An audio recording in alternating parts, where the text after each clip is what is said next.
it was not taken out of context when she calls for a jihad against the White House.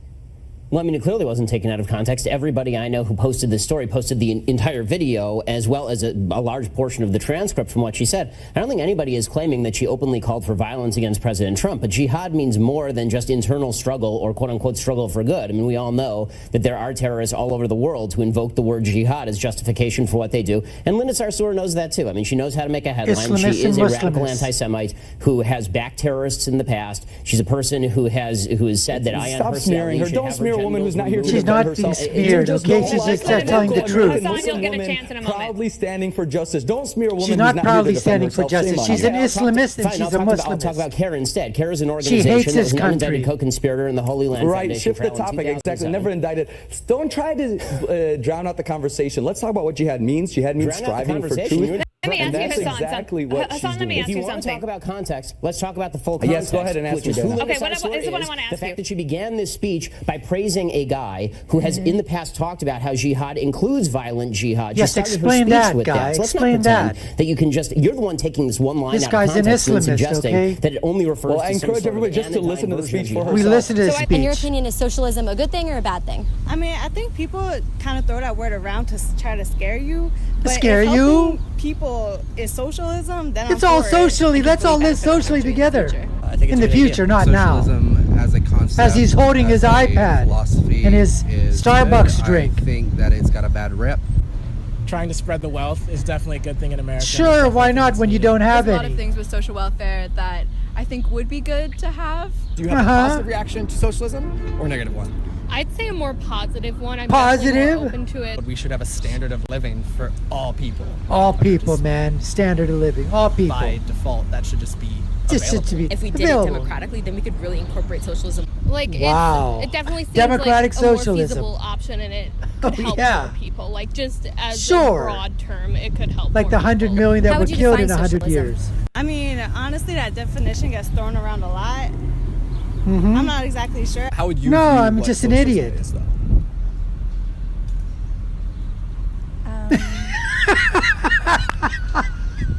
Economically, what is socialism? Economically. Hey, hold your Starbucks up there, fella. So, And your iPad. I'm gonna think about that for a second. Yeah, you got to think about it. Jeez. I guess just I hope this guy's not in specifically finance. just, you know, getting rid of that wealth gap in the United States. Oh, the wealth gap. How would I describe it as little words possible? Yeah, you have no clue, do you? How would you define socialism? I mean, it's definitely more of an open form of government, and it feels like Open a form. lot more accessible to a lot more people. Right, a lot And more that's kind of how I accessible. see To it. Being graveyards. More accessible and more kind of like equal ground. Yeah. Equal ground. What does that mean necessarily, though? Yeah, what's it mean? The word To salad. be quite honest, I don't know. Hello, Mr. D'Souza. I'm a op-ed writer for the school paper, and full disclosure, I wrote an article saying that I think you're a hack. Now, I came with an open mind, and I was disappointed to find He's an that much open-minded like most of hack. the current president's comments, yours are based on sort of shallow logic, lack of expertise, no real facts, and economic ignorance. But He planned some that line. conservatives have said that too. But I have a question about the broader conservative philosophy, and this gets back to what you said about trade. Now, you said that, we got to, get trade back in order. But with the trend in technology nowadays, the real threat is not trade and loss of jobs overseas, but automation, artificial intelligence, the replacement of many of the jobs that serve as a starting level for economic advancement. What role does conservatism have in a world in which machines and automation can take the place of much of human labor and activity that generates income and value for everyday people? All right, well. Go Dinesh. Man. Let me say this. If it is the case that in what I said tonight, and I put some fairly incendiary material on the table, if I had said something that was even arguably wrong, factually wrong, about the Democratic Party or about fascism or about Trump, it would be very easy for someone to point it out.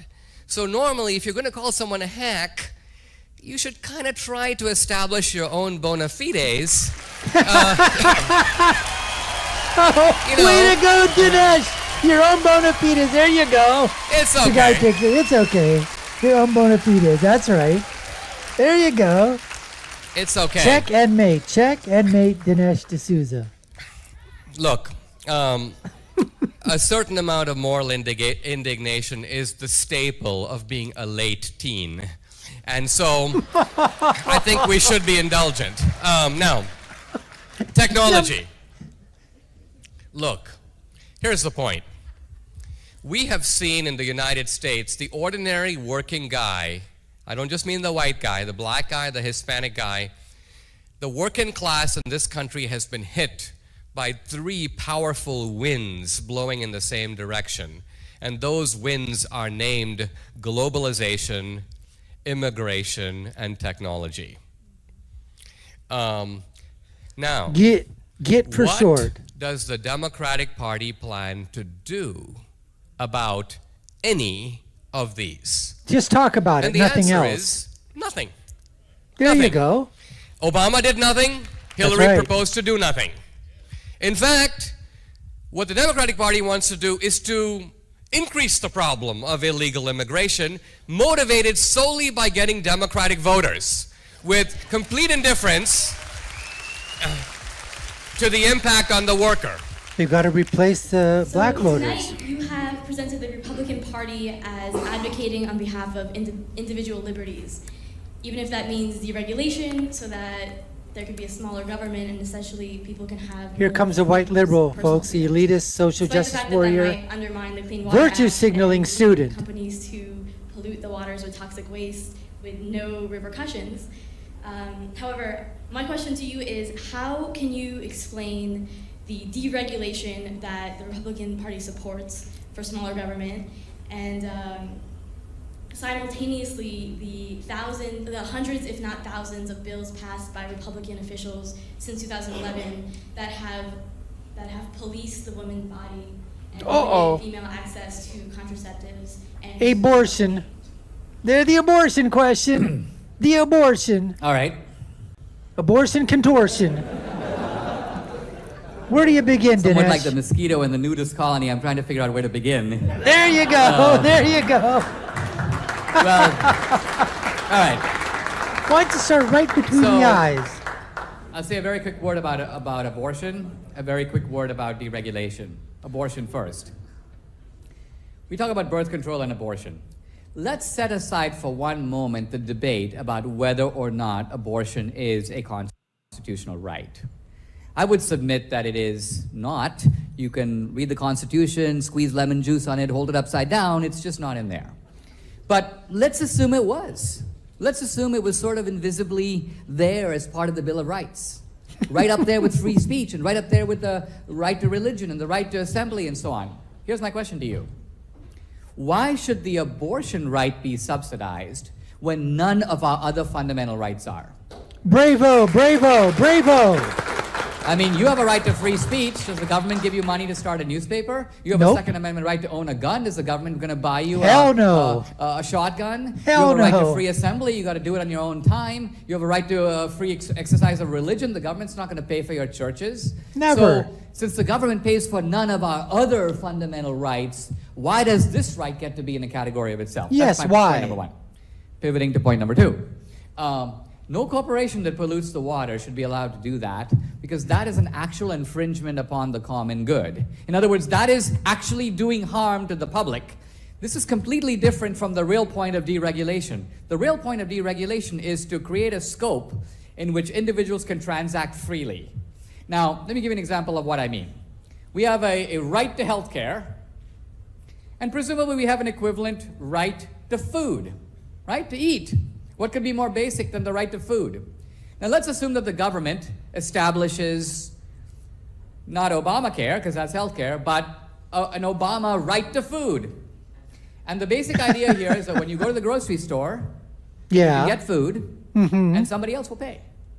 So true. So you walk into the grocery store, you fill up your cart. I would submit, first of all, that you will excessively fill up your cart because you're not Bring paying. your whole family. And you're going to show up at the counter, at which point the woman behind the counter will notice that not only have you excessively filled up your cart, but since you're not paying, you don't care what the prices are. And so suddenly milk will start costing $45 because some third guy is actually going to be footing the bill. The guy who's getting Now, I would screwed, submit which is that the this American is in a nutshell public. what's wrong with our healthcare system. That whenever you go to the doctor, the reason that it costs $3,000 when you have a cold is not because it actually costs $3,000. If you were paying, they'd bill you $75. But since you're not paying, and the insurance company is paying, and the government is paying them, the doctor realizes, I'm going to run 45 tests, I'm going to do this, I'm going to do that, it's all going to be money in my pocket, it's going to be money for the hospital, and this poor dude isn't the worse off. So most of the time when we go to the doctor, we don't even ask what it's going to cost. Because we don't care. Because some third guy is paying. Getting screwed. The argument for deregulation is to try to create a healthcare system where people do have healthcare protections, but in which costs are kept down because the guy who's receiving the service is actually paying for it. Man, oh man, that was a great compilation, folks. Wonderful compilation.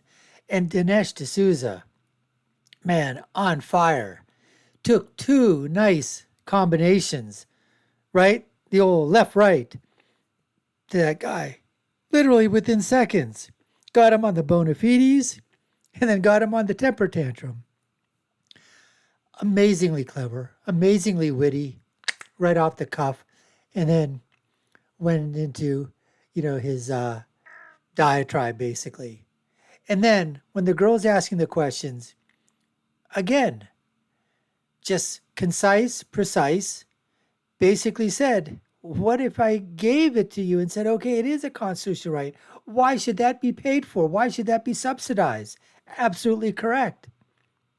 And then the food bank, in terms of having a food bank insurance, man, oh man, that is a great way to talk to people about why healthcare is so screwed over in this country. Because some other guy is paying for it. Well, there's a story about LASIK surgery, why it's become so cheap and cost effective. At the same, prices have come down, quality has gone up, care is available. It's because it's deregulated. Insurance doesn't pay for it. So there's competition that's involved. Competition within states, competition outside of states. You find a doctor within your state, you call up, hey doc, I need to get cataract surgery. I need to get something done. You know what? Hey, this is how much I charge. Now you can make a decision. You want to go to that doctor? You want to go to another doctor? Look at the pricing. Look at their expertise, how long they've been doing it. Go from there. Pricing on the lenses, all that kind of stuff. You can price and basically say, okay, because you're literally going to be paying out of pocket. Anyways, folks, we appreciate you taking the time to watch. You've been watching the Dr. Nasser Shake Show. I've been your host. My name is Dr. Nasser. If you haven't already subscribed to the channel, you all know what to do. Hit that subscription button. Hit that notification bell. Like, share, and follow us. Take a look at our other video links above and below. Share your comments. We'd love to hear from you. And my final thought, as always, is when you're right, you're right. And when you're left, you're wrong. Until next time, folks, take care and stay safe.